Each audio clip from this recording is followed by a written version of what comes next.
Under the bruised sky of the Amazon basin, rain fell like judgment. The earth had long since turned to a crawling stew of mud and blood, and every step her captors took pressed her deeper into it. Lieutenant Aaron Wolf felt the weight of their laughter more than their boots. They thought they'd broken her. She didn't fight back, not yet. The smart ones never do when the odds are wrong. The air was thick with decay and diesel, insects whining like distant sirens.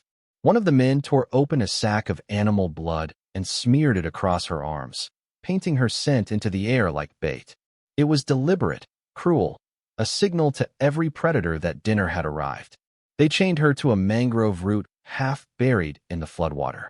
The metal bit into her skin as she listened to their footsteps fade into the storm. Around her, the jungle exhaled. Frogs croaked. Unseen birds screamed from the canopy, and something moved beneath the surface where her knees touched the water. She counted each breath, slow and measured. Panic was a weapon, and she refused to hand it over. The rain blurred her vision, but her mind stayed sharp. She traced the links of the chain, felt the welds, tested each movement. The jungle didn't care about mercy, it cared about balance. Lightning lit the trees, showing her reflection in the slick of mud, a soldier disguised as prey. Somewhere out there, the men who left her were already joking about how the wild would finish their work. Erin blinked the rain from her eyes and whispered to herself, not a prayer, but a promise. They'd made one mistake. They'd forgotten what she was trained to become. Now, before we show you just how wrong they were, hit that like button and tell us where you're watching from. Because by the end of this story, you'll understand why you never leave a seal behind. Aaron Wolf had been trained to think in silence. Every breath, every flicker of light, every insect's hum was data. The men who left her believed they'd stripped her of everything that made her dangerous, her gear, her rifle, her team, but they hadn't taken the one thing they couldn't see: her mind. The jungle was loud in the way chaos always is to the untrained, but to Aaron, it was a code waiting to be read. Cicadas clicked in steady cycles, frogs croaked at intervals. They were timekeepers, natural metronomes she could map in her head. Somewhere beyond the trees, a branch cracked, not by animal weight, but by careless boots. They were still nearby. She began to count. Her mission had been simple in theory, disastrous in execution.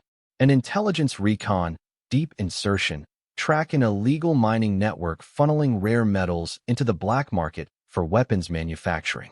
But the jungle had a way of swallowing plans whole. A local informant turned, coordinates leaked, and what should have been an extraction turned into an ambush. Her team was scattered. She'd been the only one they caught alive. Maybe they thought killing a seal outright would waste the message they wanted to send. Maybe they needed her fear. But they were playing a different game than the one she'd trained for. Erin flexed her wrists against the chain, feeling for micro-weakness. Each raindrop masked a small movement. Each thunderclap hit a sharper one. Her breathing slowed until it nearly stopped. Heart rate down, oxygen steady. Control wasn't a luxury, it was survival currency. The pain in her shoulder pulsed, steady but distant. She compartmentalized it, cataloged it, then set it aside. Discipline was her shield now. The jungle whispered, testing her resolve, but she listened not with desperation, with calculation. She wasn't waiting to be saved. She was studying the cage, preparing to own it. The wire was thinner than she'd hoped, sharper than she'd feared. Each twist of her wrist sent a sting through the skin, but pain was just information, proof she was still in control. The carabiner fragment, no longer than her thumb, pressed between her fingers like a secret remembered at the right time. She'd hidden it there for contingencies, though nothing about this situation had a name in her training manual. One slip, one clink against the chain, and the jungle would answer. So she worked by rhythm: breath, pull, stillness. Breath, pull, stillness. Rain disguised the sound. Thunder gave her cover. She was cutting not just metal, but the illusion that she was trapped. The wire frayed, giving way strand by strand until the tension released with a whisper. Her hands came free. She didn't move. Not yet. The air had shifted, the kind of stillness that meant something large was nearby. Every instinct in her body screamed to flee, but instincts were just noise until mastered. She lowered herself into the mud, coating her skin, dulling her scent. The humidity wrapped around her like a wet shroud. She heard it before she saw it. The deep, rolling growl of something ancient and confident. The jaguar, close enough that she could hear the wet exhale through its nose. Her muscles locked, not in fear, but precision. Eyes closed, breath shallow. She knew what running would mean: panic, chase, and instead, she yielded to the jungle's rules. No sudden movements, no threat displays. She existed, unprovoking, unafraid. Seconds passed like hours. When she opened her eyes, two golden orbs gleamed through the dark.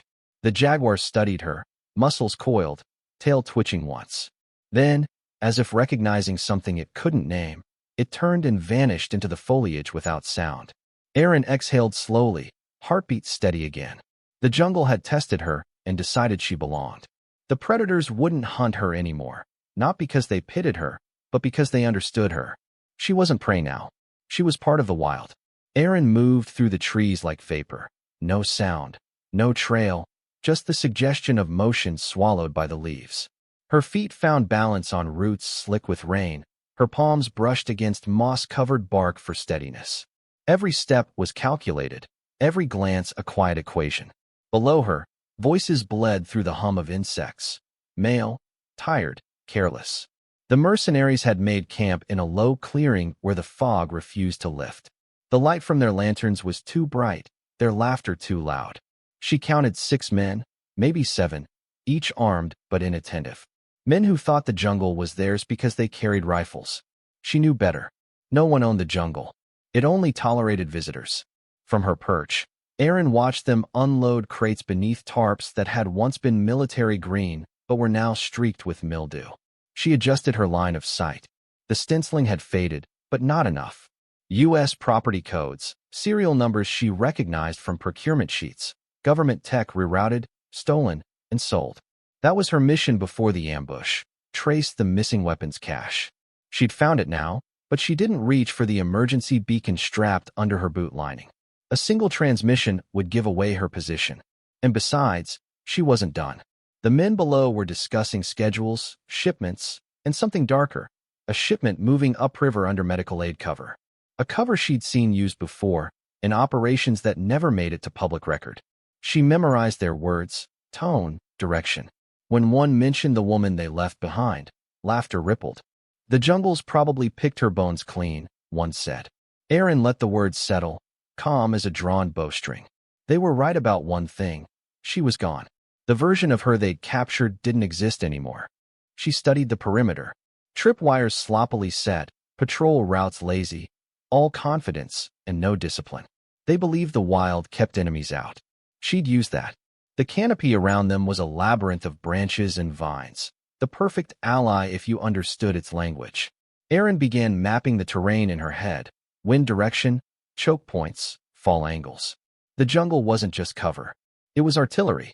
For the first time since they'd dragged her here, she smiled, small, deliberate, lethal. She could have called for help and waited. But waiting was for the lost. She had work to do. And by the time her team found this place, there wouldn't be a camp left to rescue. The rain returned just before midnight, soft at first, then heavy enough to blur the edges of sound. Aaron crouched beneath the broad leaves, fingers working through coils of wire scavenged from a rusted generator. The jungle gave her everything she needed: cable for snares, bamboo for spikes, bones from a half-buried carcass to lash into hooks. Each piece became part of a larger design, something almost instinctual, born from muscle memory and the old rhythm of field survival. She didn't move with rage now, only focus. Anger wasted energy. Precision won wars. She started with the perimeters, traps hidden in the dark between their watchfires. Loops of cable stretched low to catch ankles, sharpened bamboo angled upward like a whisper waiting to speak. Then she added the details that turned caution into fear: a strip of reflective tape dangling from a branch, just enough to catch a flashlight beam and vanish again. A snap twig placed where no one had stepped. A smear of blood across a tree at shoulder height, bait and warning both. She wasn't fighting them anymore. She was rewriting the jungle's script, making it tell her story. The first scream cut through the rain like torn metal. A shout followed, frantic Spanish, boots pounding mud. Aaron stayed still. The man who triggered the snare wouldn't die from the wound, but the sight of his own blood pooling fast would do the job for her. She waited. 10 minutes later, another sound, the clatter of a rifle hitting the ground, followed by a single shot. Not hers. They were firing at ghosts. She shifted position, climbed higher into the canopy, and let gravity hide her. Below, flashlights jerked in wild arcs, carving slices of light through fog. The leader yelled orders, voice breaking. They huddled back to back now, eyes on the trees instead of each other. Their radios crackled, filled with overlapping shouts and static. One voice muttered something she caught between thunder. La selva la maldijo. The jungle cursed her. She smiled again, faint and cold. The myth had begun. To them, she wasn't a woman anymore. She was the sound that moved when the wind didn't, the reflection that vanished when they blinked. The jungle had chosen its side, and tonight it was going to eat its own. The storm arrived like the earth had decided to fight back. Wind tore through the canopy, snapping branches the size of rifles. Rain hit in sheets so thick it turned the world to static. Aaron watched from the tree-line as the camp dissolved into confusion, fires drowned, tents ripped loose, equipment sinking into mud.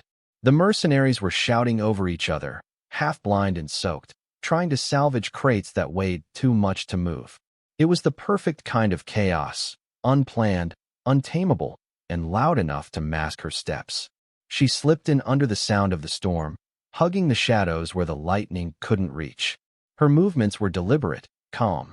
One man ran past her without ever seeing her. Another dropped his rifle to haul a box from the flood, never realizing he'd just handed her a weapon. Aaron didn't fire.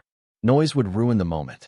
Instead, she reached the command tent, now half collapsed, where a figure was cursing into a handheld radio. Mendoza. His voice carried authority, arrogance, and fear in equal measure. He didn't notice her until the cold barrel of his own sidearm pressed against his throat. Transmit, she said quietly, her voice steady despite the thunder. Now, open frequency. He hesitated, eyes darting toward the open flap of the tent. She shifted her weight, pressed harder. The radio crackled alive. This is Commander Mendoza, he began, tone faltering. Aaron adjusted the dial, boosting the signal. Repeat that, she ordered. Names. Coordinates. The deal. Outside, lightning split the sky as he stammered through the confession. Arms transfers, cartel links, shipment routes. Everything the world needed to hear.